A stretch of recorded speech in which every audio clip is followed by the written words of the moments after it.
Kode Radio International Gallure Abuja lesdi Nigeria ngam fantinki ifindinki bandiraɓe hulɓe nangowe Kode Radio Abuja hulɓe nangowe nane Kode Radio Abuja hulɓe nangowe nane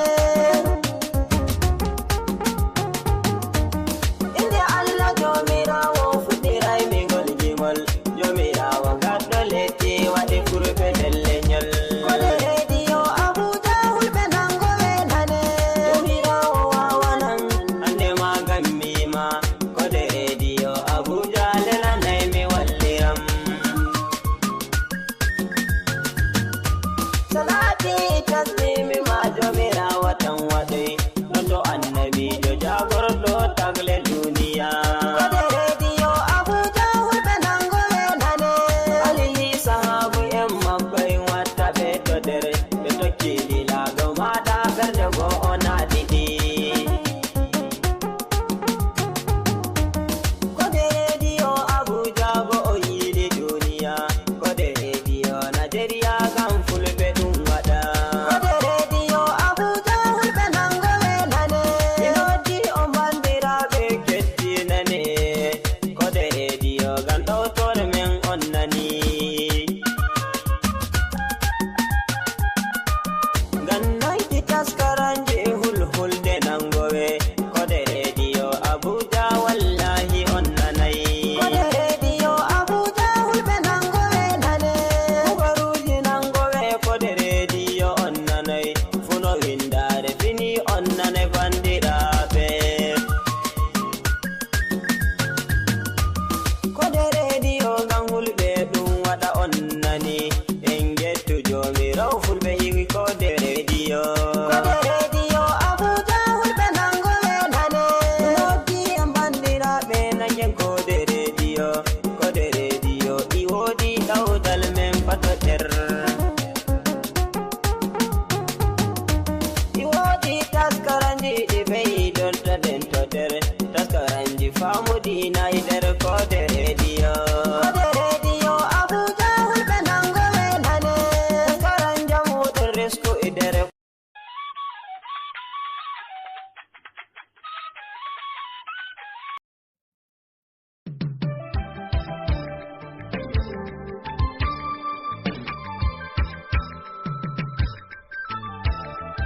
Kode Radio International Abuja, tattaran people fulɓe Kode nangayɓe duniya. Kode Radio International Abuja, tattaran people fulɓe Kode nangayɓe duniya.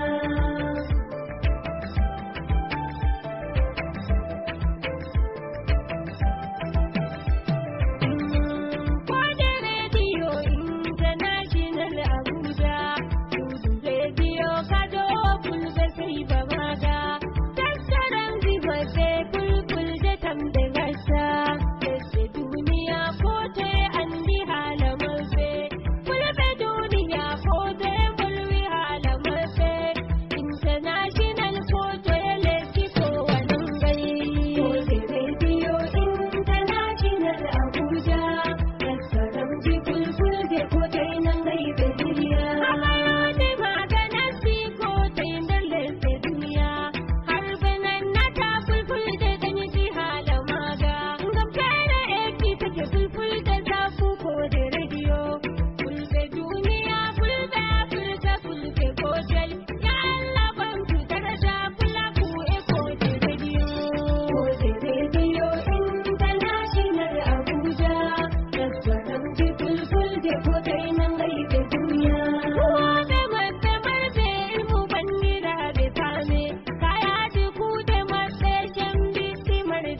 gifuna irna fombina woyla Allah hokkan bawde fasa nder gimi ammi wolwa duniya fama hande na fere kesum mi waddi hande suudu rediyo fulɓe hande mi mangtoyta suudu rediyo fulɓe hande mi yimɗoyta suudu rediyo fulɓe hande mi leloyta mi pullota ɗum pulloji boɓe fulfulde kode rediyo hande mi warɗoyiɓe gimol mon kode rediyo hande mi manta on be daraja kode rediyo hande kawtunga fulɓe fulɓe Afrika kode rediyo international Abuja ɓe gaɗinga kanoddi fulɓe fulɓe nder duniyaru fulɓe tawe keɗite kode rediyo international Abuja e nonta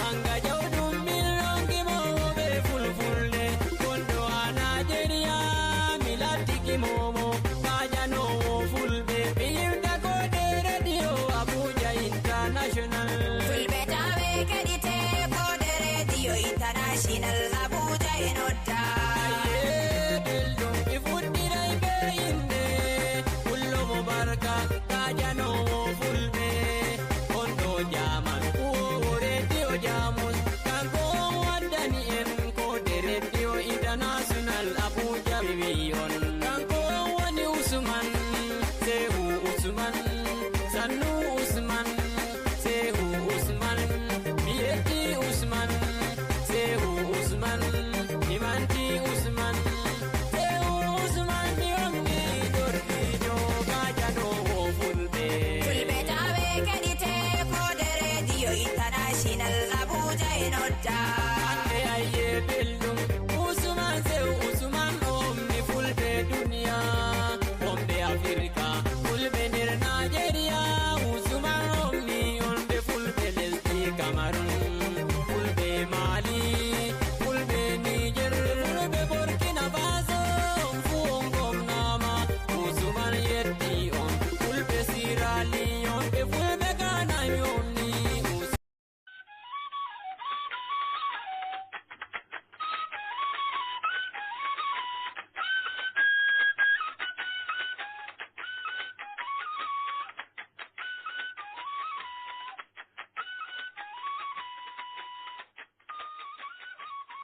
heɗitoɓe assalamu aleykum on nangoye kode radio international banta wowa iga ɗo Abuja lamorde lesdi Nigeria kode radio waɗandu gam fulfulde e finatawa fulɓe min Al-Amin Giɗaɗo Jada taskiti ardugo taskaramji hande altine taskaramji amin ɗi hande min ɗo wondi e rahotowol iga diwal Gombe ha fahin tomin ƴaɓɓiti yahugo diwal Bauchi on nananno ɗum homni woɓɓe nder heɗitoɓe radio nder ko larani taskaramji amin ɗi hande bo min ɗo wondi e taskaram finatawa amma hiddeko ɗon ha mi surgana on Abdourahmane Giɗaɗo Oumar Jarumi hanko joɗi fasiri kubaruji duniyaru ɗi hande keɗete jam.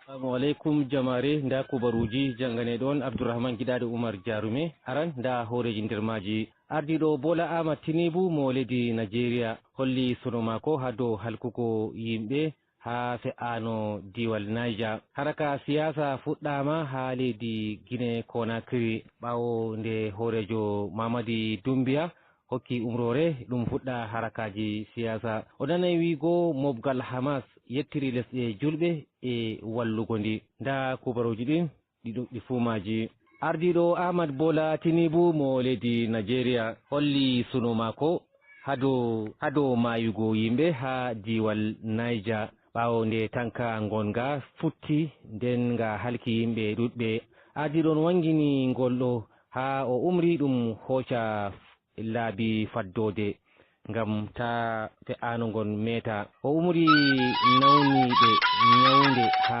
nyawdorɗe ma bo lokotoroje leydi ndin ardiɗo kakkilanowo o mballa jawka mo leddi Nigeria Abdullahi Baba Ara wi yimɓe 98 maayi nden yimɓe 90 bo nawni ɓe uwi 98 nder maɓɓe luttuɓe joobo bandiɓe ngari kociɓe nden yimɓe capanɗe joobo jarama ñawdorde lokotorore ngam ɓe ñawde. haraka siyasa fuɗɗiti ha leddi Guinée Conakry ɓawo nde hoorejo koninkoɓe mo leydi ndin Général Mamadou Doumbia hokki umrore ɗum wartira siyasa nder taskaram mako ɗum hokkutugo laamu faago ha ɓiɓɓe siyasa.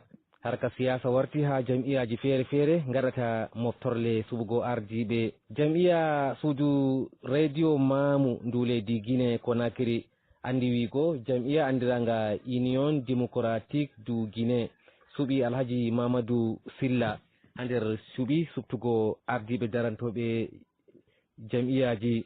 ɓe cufti Alhaji Mamadou Silla darano jam'iya Union démocratique du Guinée. ɓe cuɓiri mo ni o heɓi yimɓe bana 200 nder yimɓe 153 o do'i biyeteɗo docteur Maritan Touré e woɓɓe luttuɓe. leydi Guinée ni nde naati juuɗe koninkoɓe tiggi laamu faddew amma jonta ɓe ɗo kabda ngam ɓe koora leydi Guinée hota laamu démocraɗiya. kubaruji ɗi ɗo garana on daga ɗo Code Radio International gallure Abuja lamorde leydi Nigeria. mofgal Hamas yettiri leddi Iran e wallugo Palestine ha honugo heferɓe Yahudinko en Israila les ardugal Benjamin Netanyahu. Suhail al-Hindi goto nder mawɓe Hamas yettiri mofgal Hizbullahi sakkoma Said Hassan Nasrullah gaɗɗo shahada. o wi Hassan Nasrullah ni o waɗi shahada haɗo wallugo julɓe bo oɗo walla bo hado ko larren jabtugo gallure Kudus. Nonon bo o yetti dakaje Hutsi ɓe leydi Yaman kawtal Ansarullah ɓe ɗariqa Husi ɓe Shia leydi Yaman hawtade bo e dakaje leddi Iraki koninkoɓe Islama ɓe Iraki hado balla maɓɓe. jontani ɗum fu heɓi jonde jam hakkunde Israila e Hamas ha gallure Gaza. joni ha gallure Gaza ni nder haborogol ngol holli wiigo dow motaje ɗuɗɗe kokkama dungaye ko hewti 100 naata kokka balla ko nane Israila hollata hallende muɗum e ira-iraku muɗum ngam tampingo Palestine en.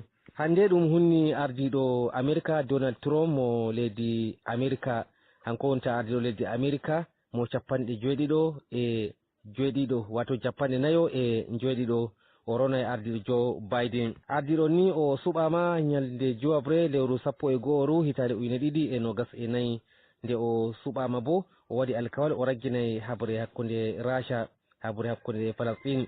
seni o wangini wiigo o tammi hippago leddi Iran o mawato leddi Canada e bo alkaweje goɗɗe ɗe o waɗi ɗum medugo kala hoɓɓe natuɓe America naabe ka'ida. kerol kubaruji ɗin gonɗon hidde ko jaɓɓotire nda hooreji nder maji. ardiɗo Bola Ahmad Tinubu holli suno mako e halkugo yimɓe ha fe'ano tanka ha diwal Niger. haraka siyasa fuɗɗitama ha leddi Guinée Conakry. mofgal Hamas yettiri lesɗe julɓe e wallugondi wakkati habre e leddi Israila. kerol kubaruji ɗin gonɗon. salamu aleykum.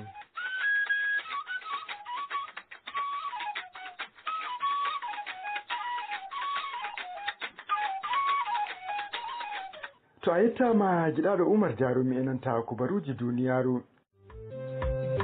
kala debbo yiɗi andugo dimu hoore mako fuu o wonda be Code Radio International. jonta bo na e wonnugo wakkati ha min nasta nder taskaramji ɗin ɗimin taskani on. tumitiɓe e aybe ardinama ha hukuma police nga diwal Gombe. ko ɗume ɓe waɗi? nda Kamal Hammajo iga diwal Gombe enanta rahotol ngol. hukuma police andini jaydiyanko'en nasaraku nanguki tumatirɗeɓe e aybe.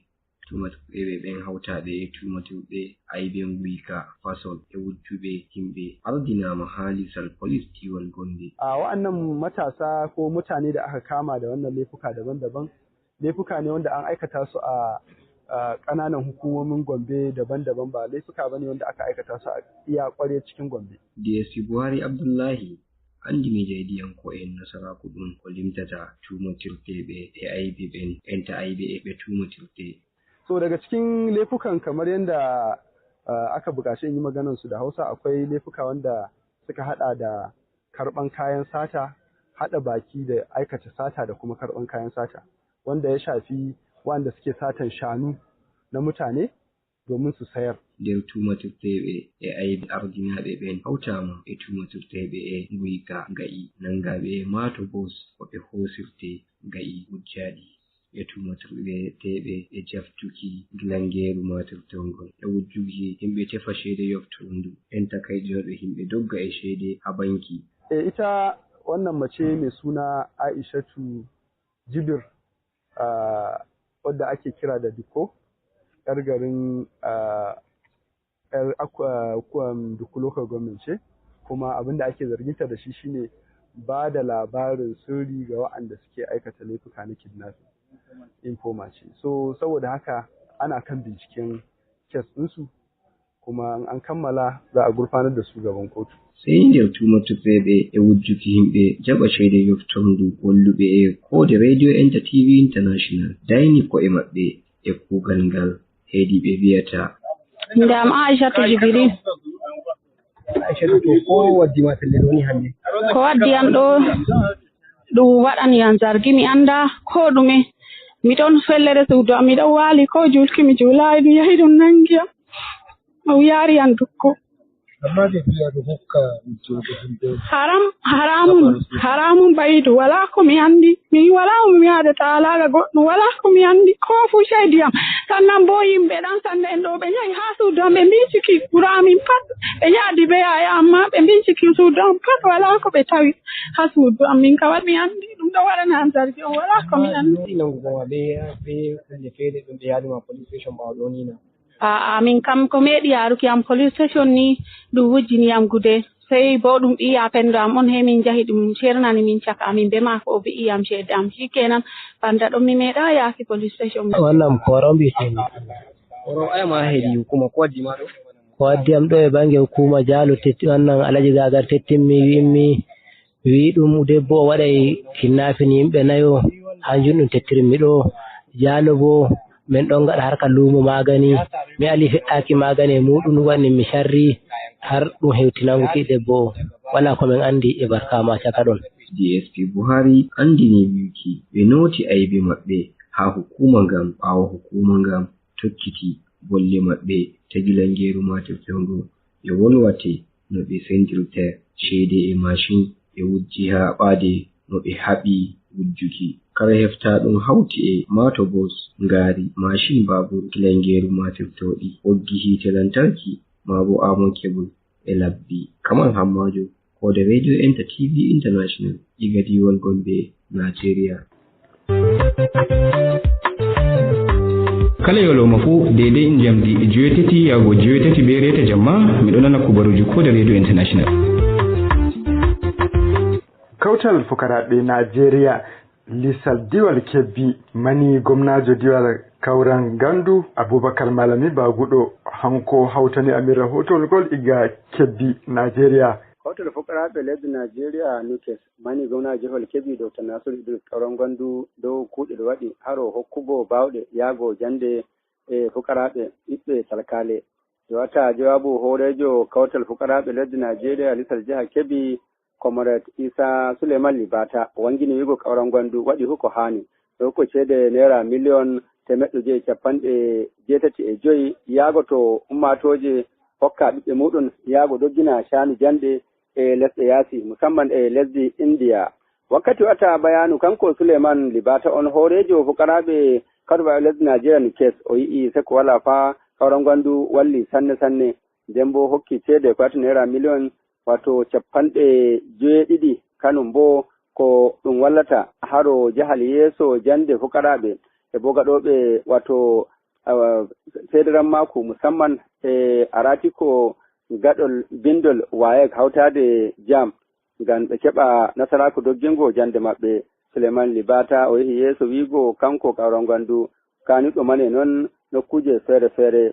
Suleiman Libata yehi noddugo ni en ni wakkati waɗi kawtal jaridaɓe leddi Najeriya e ɗo en wato jihol Kebbi nyande alarba calinde o wi'i kanko ni wala ko waɗi ɓe gari ɗo ngam iri kuɗen ɗe gowna Kauran Gandu waɗi ɓawa den bo o yi'i ɓe kawti hoore den bo ɓe gaɗi jungo wiigo e jaabeke kanko Kauran Gwandu o yaha o suɓite ko andira 2 times o yi'i cuɓol gol en ni hande kibinko en fuu hokka gomna on bawɗe nden bo daro wato tefa ko waɗi ɗabon Suleiman Libata o yehi yeeso noddugo fukaraɓe rewɓe worɓe hawta hoore muɗum nde iri kuuɗe ɗe Kauran Gwandu waɗi o waɗi jami'aji moƴƴingo ɗum e jangirde primary e secondary ngam majum ɓe gi hani ɓe gara ɗo en ɓe andina himɓe data jawabu yeeso jaridaɓe les ardugal wato lisal jaridaɓe joni ɓe hoore mum wato El Yakubu Usman Dabay o wangini yigo o wari noon office du jarida e ɓen andira ɗum correspondent ngam ɓe andina ɗume noon woni ko hani yaago kamɓe fukaraɓe ɓe anda iri kuuɗe ɗe kanko Kauran Gwandu waɗi kawta jaridaɓe enji johol keɓi kanum bo hokki bawal ɓawa muɗum haɗo jahal yeeso iri wallugo fukaraɓe ɓen wangina ra'ayuji maɓɓe. Suleiman Libata e ragare o noddi jaridaɓe Nigeria gonɓe jeya keɓi walla sanne sanne nden bo hokka bawal ɓawa muɗum e gurdan jahal yeeso johol keɓi kewtol gonɗon Abakar Malam Bago ɗo e gaɗo birni Kabi. Kala wakkati fu deydey jamdi juutati yaago juutati reta jemma agogo Nigeria Cameroon Niger e nanta Chadi min ɗon gonde e Kode Radio International non bo jamdi jeeɗiɗi je UTC yaago jeeɗiɗi e reta. To madalla ɗum hunni ardiɓe heɗitiɓe radio e diwal Bauchi Ibrahim Muhammad Junguɗo ɗo wondi e rahotol ngol. ɗum noddi fulɓe gaɓe kawta hoore ɗum jooɗo jam hakkunde ummatoje noddo ngon wurtaki bije hakimijo galambi ɗallawan ɗin Bauchi Alhaji Shehu Adamu Jumɓa wakkati mo metata Alhaji Abdullahi mo kawu e jonde wakkilijo fulɓe lesdi galambi. Alhaji Shehu Adamu Jumɓa moyi gonga e neɗɗako kañum jogoto neɗɗo gannan mo sawrake Alhaji Abdullahi mo kawu gamo jogo wato ummatoje mako nder gonga. Alhaji Abdullahi mo kawu nde mo wolwata ɓaawo ɗum okkimo laamu ngun mo yetti ummatoje fulɓe mamanɓe mo ɓaawo entare a ɗallawan ɗin Bauchi Alhaji Shehu Adamu Jumɓa nde ɓe okkimo ngu laamu tum ɗon to mo hooshi alkawal to jomirawo jaɓi mo jogoto laamu ngun hakkunde maako be jomirawo bo mo waɗanay kowa adalci bo nonno ɗum sawrimo.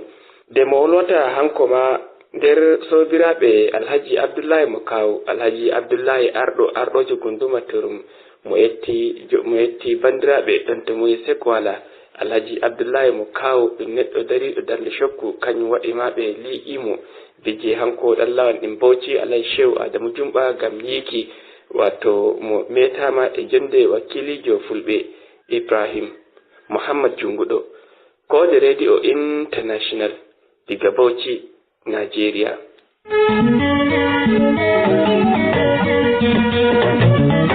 Min duuɓi am jeeɗiɗi miɗi nanugo Kode Radio International ngam wallugo fulfulde be pulaku. To ta waite taskaramji ɗin ɗon garana on iga Kode Radio International londo Abuja lamurde lesdi Nigeria ha fahin on mbawani heɗitiggo amin hedi laabi matotiral zamanu hande ɗum hunnata ardiɗo lesdi Amurka keso Donald Trump suɓama lebbi caliɗi. Donald Trump suɓama dow darnde ardiɗo lesdi Amerika hitande salinde. Nda seɗɗa nder tariha Donald Trump e nanta Usman Abdul.